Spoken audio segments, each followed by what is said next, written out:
멀리 떠났다 이제 옵니다.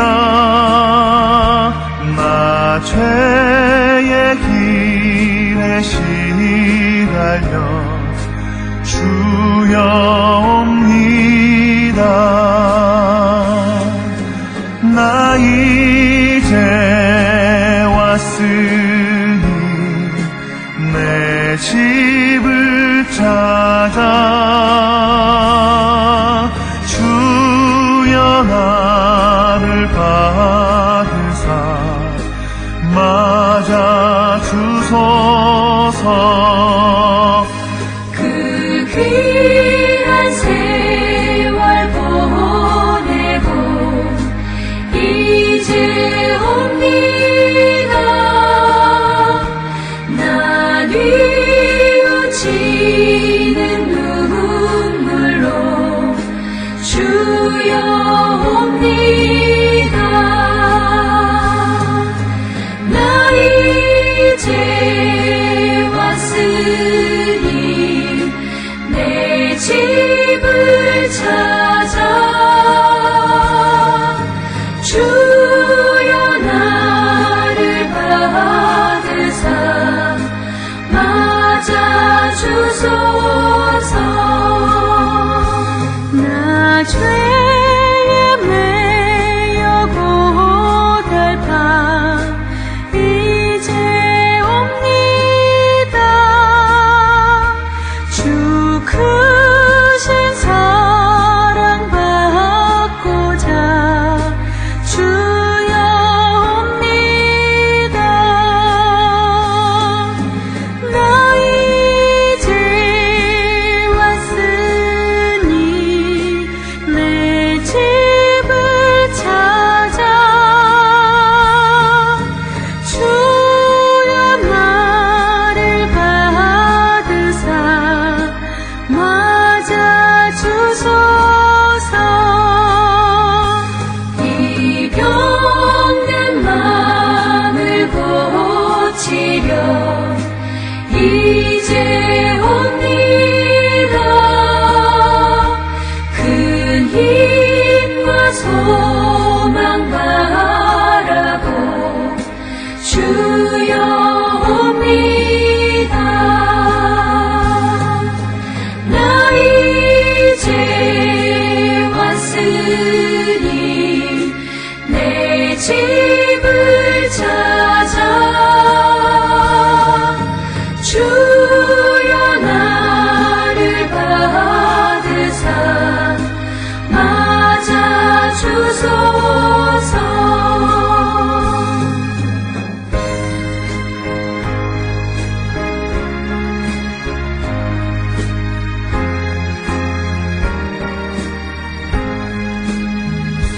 나 바랄 것이 무언가 우리 주 예수 날 위해 죽임 당하시 믿고 옵니다. 나 이제 왔으니 내 집을 찾아 주여 나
우리가 마음의 뿌림을 받아 악한 양심으로부터 벗어나고 몸은 맑은 물로 씻음을 받았으니 참마음과 온전한 믿음으로 하나님께 나아가자. 아멘. 전능하사 천지를 만드신 하나님 아버지를 내가 믿사오며 그 외아들 우리 주 예수 그리스도를 믿사오니 이는 성령으로 잉태하사 동정녀 마리아에게 나시고 본디오 빌라도에게 고난을 받으사 십자가에 못 박혀 죽으시고 장사한 지 사흘 만에 죽은 자 가운데서 다시 살아나시며 하늘에 오르사 전능하신 하나님 우편에 앉아 계시다가 저리로서 산자와 죽은 자를 심판하러 오시리라. 성령을 믿사오며 거룩한 공예와 성도가 서로 교통하는 것과 죄를 사하여 주시는 것과 몸이 다시 사는 것과 영원히 사는 것을 믿사옵나이다. 아멘.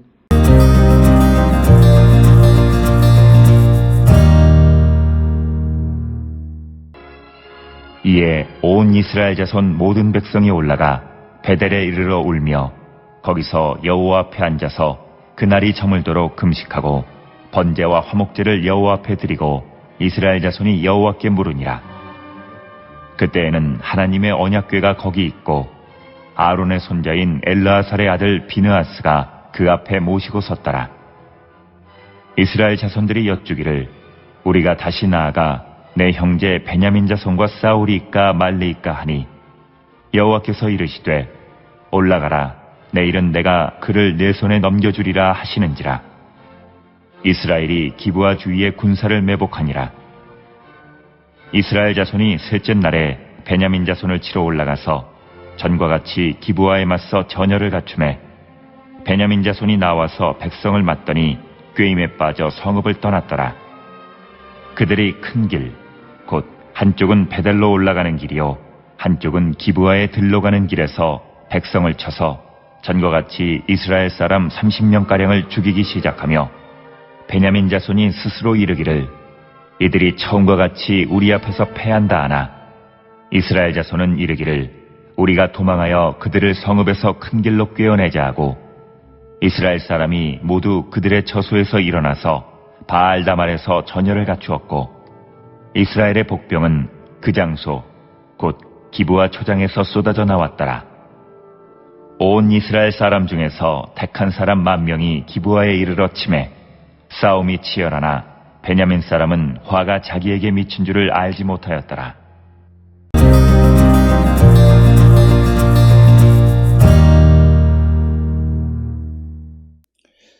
오늘 우리가 함께 읽은 사사기 20장 26절로부터 34절에 있는 그 말씀은 이제 이스라엘 백성들에 있어서 어떤 변화가 나타나는 그런 모습인데 먼저 26절에 이스라엘 지파가 베델에서 하나님 앞에 번제, 화목제물을 드리고 금식하는 내용이 기록이 되어져 있습니다. 그래서 이스라엘 모든 백성이 올라가 베델에 이르러 울며 거기서 여호와 앞에 앉아서 그날이 저물도록 금식하고 번제와 화목제를 여호와 앞에 드리고 27절에 이스라엘 자손이 여호와께 물으니라. 그때에는 하나님의 언약궤가 거기 있었다. 그래서 그들이 이제 하나님께 금식하고 묻는 그런 모습이 되겠습니다. 근데 여기서 중요하게 얘기는 그때 언약궤가 있었다라고 하는 것입니다. 언약궤가 보통 이 이야기 때에는 베델에 있었고 그래서 베델에 가서 그 언약궤 앞에서 하나님께 이제 여쭈었다.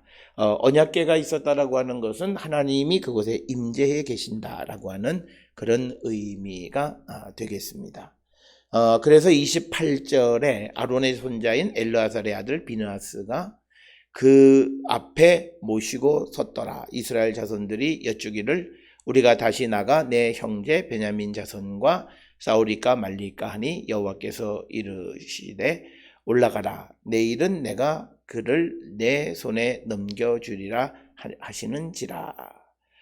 그래서 오늘 주시는 28절은 이제 세 번째로 그러니까 26절로부터 28절까지는 그들이 두 번이나 하나님 앞에 여쭙고 전쟁에 나갔는데 번번이 지고 그래서 4만 명의 병사가 사상자가 생기는 그런 패배를 맛보게 되니까 그들의 입장에서는 하나님이 가라고 하시는 전쟁에서 계속 지는 일이 벌어지게 되자 하나님 앞에 회개하는 그런 금식하는 그런 예배 제사를 드렸다라고 하는 거죠.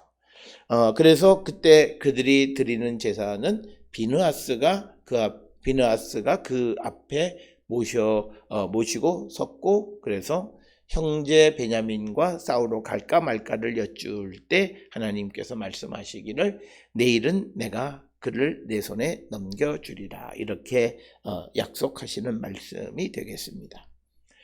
그래서 29절에 이스라엘이 기브아 주위의 군사를 매복하니라. 그래서 오늘 주시는 이 본문의 말씀에서 이 매복이라고 하는 것은 일반적으로 수적인 열세가 있는 자들이 전쟁을 할 때 매복이라고 하는 방식을 사용합니다. 그런데 오늘 주시는 이 본문의 말씀을 통해서 보면 이스라엘은 군대가 40만 명이고, 그리고 베냐민 사람은 대략 한 26,700여 명 정도밖에 되지 않아요. 그런데 의외로 군대가 많은 그 이스라엘 사람들이 기브아 주위의 군사를 매복하게 됐다라고 하는 겁니다.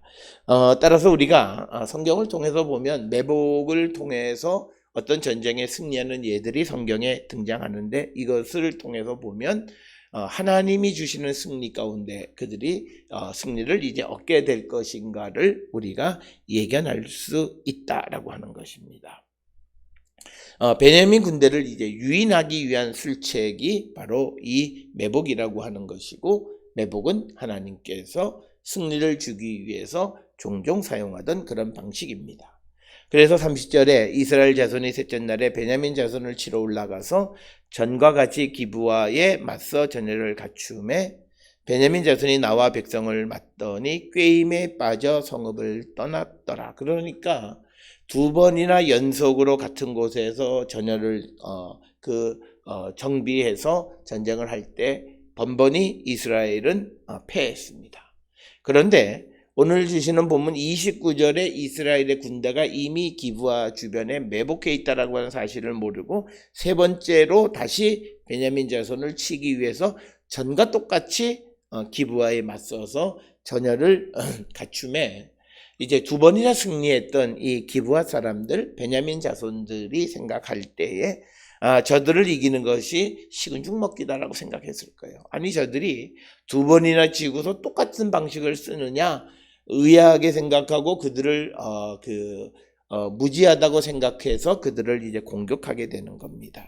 그런데 그것은 베냐민 사람들이 꾀임에 빠져서 성읍을 떠나게 됐다. 그래서 그들이 큰 길, 곧 한쪽은 베델로 올라가는 길, 한쪽은 기브아에 들로 가는 길에서 백성을 쳐서 전과 같이 이스라엘 사람 30명가량을 죽이기 시작했다라고 하는 거죠. 사실은 첫 번째 전쟁에서 한 22,000명, 그 다음에 또 18,000명 이렇게 사람을 죽이는데, 오늘 주시는 본문에서 보면 30명가량 작은 수를 이제 막 죽이기 시작할 때 그들이 32절에 베냐민 자손이 스스로 이르기를 이들은 처음과 같이 우리 앞에서 패한다 하나 이스라엘 자손은 이르기를 우리가 도망하여 그들을 성읍에서 큰 길로 깨어내자. 그러니까 뭐냐면 이제 베냐민 자손들은 매우 교만한 거죠.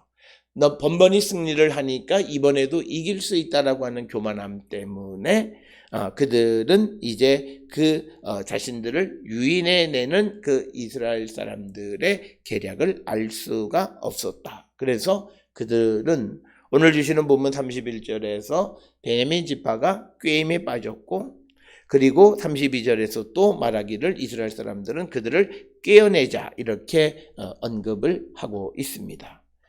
그래서 이스라엘 사람이 모두 그들의 처소에서 일어나서 바알 다말의 전열을 갖추고 이스라엘의 복병은 그 장소 곧 기브아 초장에서 쏟아져 나왔더라. 그래서 기브아 사람들을 성에서 끌어내니까 이제 매복하고 있던 사람들이 일제히 일어났다라고 하는 겁니다.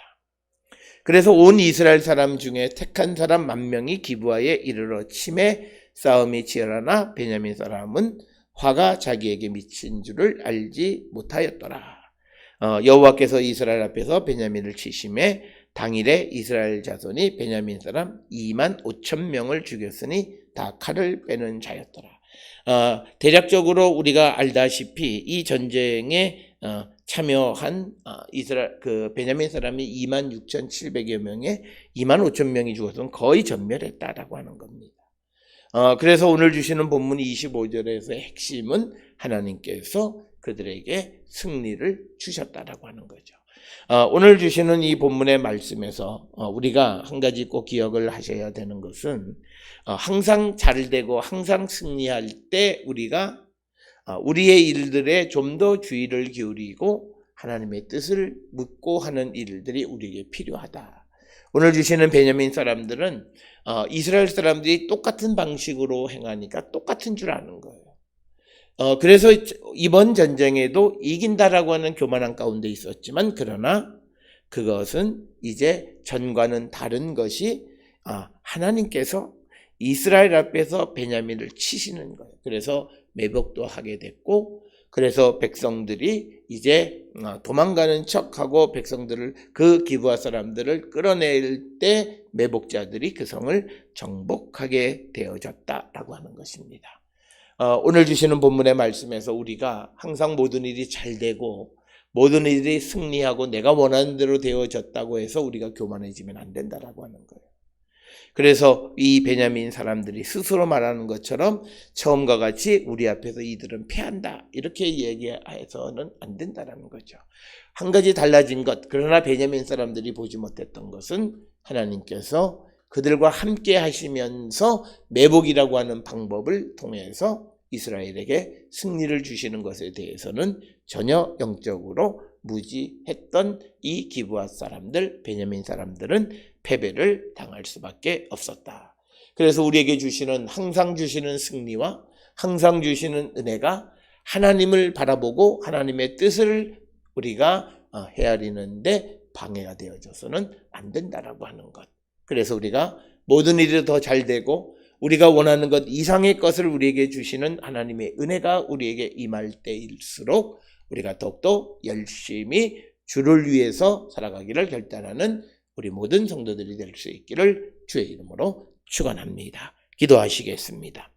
사랑과 은혜가 충만하신 아버지 하나님, 하나님께서 우리에게 주시는 은혜가 하나님을 바라보는 데에 장애가 되어지지 않게 우리를 이끌어 주시옵소서. 항상 겸손히 하나님의 뜻을 묻고 하나님의 인도함을 받는 우리 모두가 되게 하나님 인도하여 주시옵소서.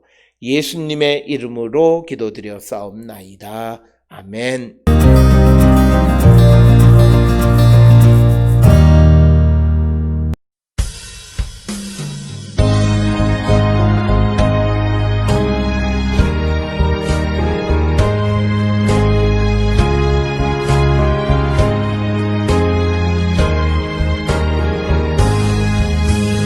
너 시험을 당해 죄 짓지 말고 너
기도하시겠습니다. 이제는 우리 주 예수 그리스도의 은혜와 하나님 아버지의 무한하신 사랑과 성령의 위로 역사 교통하심이 항상 하나님의 인도함을 받기를 결단하며 세상을 향해 나가는 우리 모든 성도들 머리 위에 지금으로부터 영원토록 함께 할지어다. 아멘. 주 너를 지키시고 그 얼굴을 내게 돌리시고